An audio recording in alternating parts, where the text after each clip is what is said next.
At this time, I want you to welcome to the podium another councillor who is a young man who has been serving his electoral district of Longdenville, Talparo, the deputy chairman of the Kuva Tabaki Talparo Regional Corporation, Councillor Ryan Rampersad, to share with you.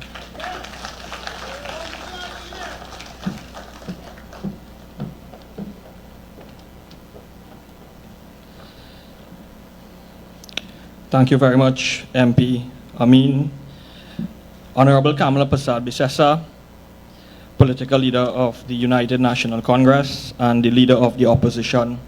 Mayor Faik, our host mayor here this afternoon, and Chairman Henry Awang, the two heads of the two corporations who have come together to put this presentation on this afternoon.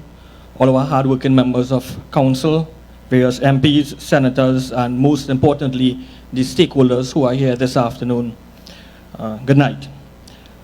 I really sympathize with the young gentleman who had to speak just before me and had to leave, because I'm a farmer myself, and I understand the plight that he's going through, because we would have had exponential increases in input supplies over the last couple of years.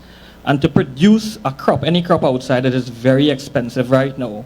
And then to deal with this adverse weather pattern, it really breaks my heart, because farmers go through a lot of losses. You know, in your lifetime, you may go to a lawyer once or twice. I see Kyle Taklal sing here. You may go to your dentist just a few times, Dr. Rishi Sicharan. But you depend on a farmer 3 times per day, every day. That's the importance of the farmer. All right, so I really sympathize with the young guy. This afternoon, I'm going to focus on the mixed priorities of the PNM. A 38-year-old woman was killed in a vehicular accident last Sunday, just approximately 10 minutes drive south of where we are now.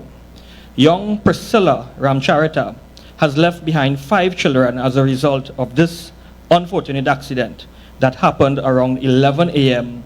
Sunday gone. Priscilla was seated in the front seat in her husband's Hilux, which flipped a few times. Do you all know why that Hilux flipped? It flipped because they hit a pothole. It flipped because it hit a pothole. I want that to sink in. These 5 children lost their mother, Priscilla, due to a pothole. Now I want us to go back to a Guardian article from Saturday, 14th of May, 2022, which ran a story captioned, "New road company under Faris gets $100 million." And I quote from the article, "The new secondary road and rehabilitation company will fall under Minister Faris Alwari in the Ministry of Rural Development and Local Government." The article goes on to say, the new company has not yet been registered and does not have any board members appointed, but $100 million has been allocated to capitalize and establish it. End of quote. Now, there are quite a number of things wrong here. I'll just focus with 2 that I took issue with. Firstly, you can find $100 million for a company that has not been formed as yet, whilst at the same time, you have 14 corporations suffering for a little pittance to purchase stone and oil sand. Now, you may hear the voices of just 7 of those corporations, because the other 7 run by the PNM don't want to complain. Every day we are forced to tell burgesses, we can't fix your road. We don't have the funding. My second concern with this situation is the efficient use of funding. This new secondary road and rehabilitation company would be a special purpose agency, similar to PURE, similar to RDC. Without in-house labor and equipment, they will have to contract out these works. The general rule of thumb is a 50-50 ratio. What do I mean by this? That is 50-50 for materials and versus labor and equipment. If you have $100 million, which has been allocated to this company that is not yet existing, then the country will benefit from $50 million in work via the materials, because the other 50 million has to go to pay for equipment and labor. If the same $100 million was given to the various regional corporations, the country will benefit from having $100 million bought in materials. Now we could get twice the amount of work done. And that is what an efficient government would have done. That is what a government would have done if we had a government being run by the UNC and Mrs. Kamala Persad-Bissessar.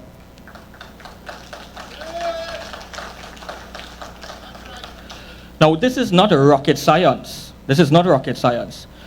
But then again, you have a P&M government where a minister said he didn't know that leaks affected the water pressure. We at the various corporations want to work, but we need the resources. We are burdened with dozens of dangerous landslips, miles and miles of bad roads, many water courses in need of cleaning, amongst many other items of work. Since May, $100 million was allocated to an invisible company. If we at CTTRC had gotten a small percentage of that, then we would have been able to patch some potholes, and maybe, just maybe, Priscilla may have been alive. Thank you all very much.